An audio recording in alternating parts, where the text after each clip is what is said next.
Assalamualaikum warahmatullahi wabarakatuh. Hai teman-teman, perkenalkan saya Widya Ayu Putri dengan NIM 2109035020099 akan membawakan tugas final saya mengenai manajemen risiko bisnis. Yang pertama, saya akan membahas mengenai manajemen risiko bisnis. Apa sih itu manajemen risiko bisnis?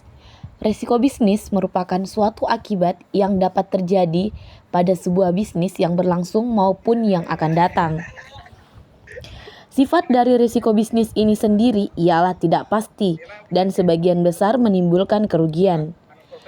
Risiko biasanya muncul karena faktor pelaku bisnis itu sendiri dan dapat muncul karena kegiatan dan keputusan yang diambil dalam kegiatan rutinitas sehari-hari. Materi selanjutnya ialah ketidakpastian dalam suatu manajemen risiko. Menurut Abbas Salim, ada 3 faktor yang mempengaruhi ketidakpastian yang nantinya akan menyebabkan kerugian, yang dimana antara lain yang pertama, ketidakpastian yang disebabkan oleh ekonomi. Yang kedua, ketidakpastian yang disebabkan oleh alam. Dan yang ketiga, ketidakpastian yang disebabkan oleh perilaku manusia. Baik, materi selanjutnya ialah proses melakukan manajemen risiko. Menurut QOSO ada 8 kerangka manajemen risiko bisnis. Yang pertama yaitu lingkungan internal. Pada lingkungan internal merupakan proses pertama yang berkaitan dengan lingkungan perusahaan beroperasi, mulai dari risiko manajemen filosofi, integrity, risiko perspektif, penerimaan risiko, ethical value, struktur organisasi, hingga pendelegasian wewenang yang dilakukan oleh perusahaan. Yang kedua ialah penentuan sasaran. Langkah ini ialah penentuan tujuan dari organisasi agar risiko dapat diidentifikasi, diakses, dan dikelola sesuai dengan tujuan tersebut. Objektif ini bisa kita klasifikasikan menjadi 2, yaitu strategi objektif yang berfokus pada perwujudan visi dan misi, dan yang kedua ialah activity objektif, yang dimana bertujuan pada aktivitas seperti operasi, reportasi, dan kompilasi. Yang ketiga ialah identifikasi peristiwa. Pada saat ini ialah kita mengidentifikasi kejadian-kejadian potensial yang mempengaruhi strategi atau pencapaian tujuan dari organisasi. Kejadian tidak pasti tersebut bisa berdampak positif maupun negatif yang sering kita sebut sebagai risiko. Yang keempat ialah penilaian risiko. Pada langkah ini, kita menilai sejauh mana kejadian atau keadaan tadi dapat mengganggu pencapaian tujuan. Besarnya dampak dapat dianalisis melalui 2 perspektif, yaitu kecenderungan atau peluang dan besaran dari terrealisirnya risiko. Yang kelima ialah tanggapan risiko. Setelah ini, organisasi harus menentukan sikap atas hasil penilaian risiko. Tanggapan ini dapat berupa menghindari, mengurangi, memindahkan, dan menerima risiko, tergantung dengan risiko yang dihadapinya. Yang keenam ialah aktivitas pengendalian.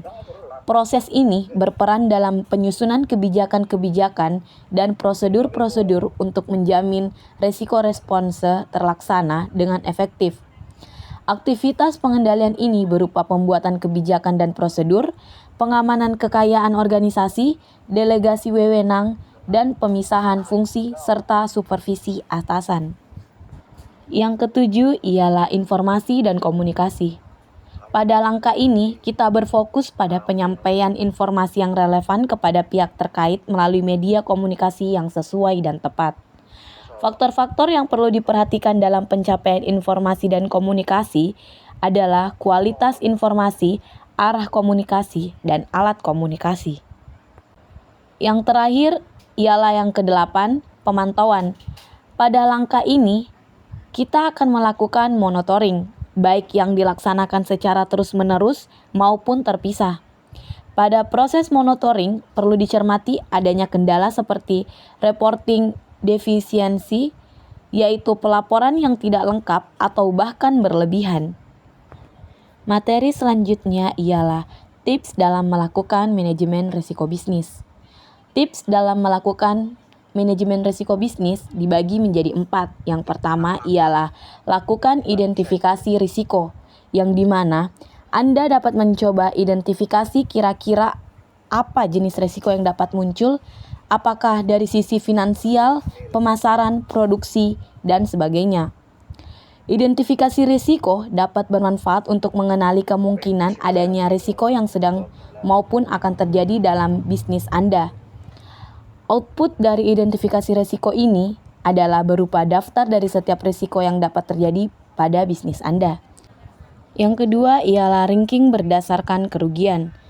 Setelah Anda memiliki daftar tentang berbagai risiko bisnis, saatnya Anda menganalisa dan mengurutkannya berdasarkan dampak terburuk.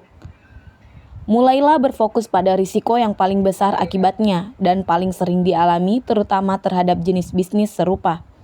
Cari apa saja dampaknya terhadap Anda, karyawan, kelangsungan perusahaan, dan lingkungan. Yang ketiga ialah lakukan kontrol risiko. Daftar dengan berbagai risiko ini tidak akan berarti jika tidak ada rencana aksi yang dapat dilakukan untuk penanggulangannya. Dalam menyikapi risiko usaha, terdapat 5 bentuk sikap yang harus Anda ambil. Seperti yang pertama menghindari risiko, yang kedua mengurangi risiko, yang ketiga memindahkan risiko, yang keempat menerima risiko. Selanjutnya yang keempat ialah monitoring dan review. Setelah Anda berhasil mengidentifikasi risiko dan memilih strategi yang dapat ditetapkan untuk setiap risiko, saatnya Anda untuk selalu waspada akan segala isu yang ada. Sebuah isu adalah sebuah gejala dari datangnya sebuah risiko atau bahkan krisis yang akan melanda. Sebuah isu tentu tidak selalu memiliki gejala, tapi setidaknya setelah mengenal jenis-jenis risiko bisnis ini, maka Anda akan tahu di mana fokus Anda akan tertuju jika risiko tersebut terjadi. Jika sebuah isu tersebut telah menjadi risiko yang sebenarnya dan mendatangkan krisis, saatnya Anda meresolusi atau mengevaluasi apakah tindakan Anda terhadap risiko tersebut berhasil sesuai yang Anda rencanakan atau tidak. Setidaknya, setelah Anda berhasil mendapatkan hasil review ini, Anda bisa menjadikan masalah tersebut sebagai bahan pembelajaran untuk dapat lebih baik jika menghadapi risiko ini kembali. Baiklah, materi yang selanjutnya ialah manfaat melakukan manajemen risiko bisnis. Manfaat dari melakukan manajemen risiko bisnis terbagi menjadi 3. Yang pertama, sebagai bahan evaluasi dan keputusan bisnis. Yang kedua, peningkatan produktivitas dan keuntungan. Dan yang ketiga, memudahkan estimasi biaya. Baik, mungkin cukup itu saja yang dapat saya sampaikan mengenai materi manajemen risiko bisnis. Wassalamualaikum warahmatullahi wabarakatuh.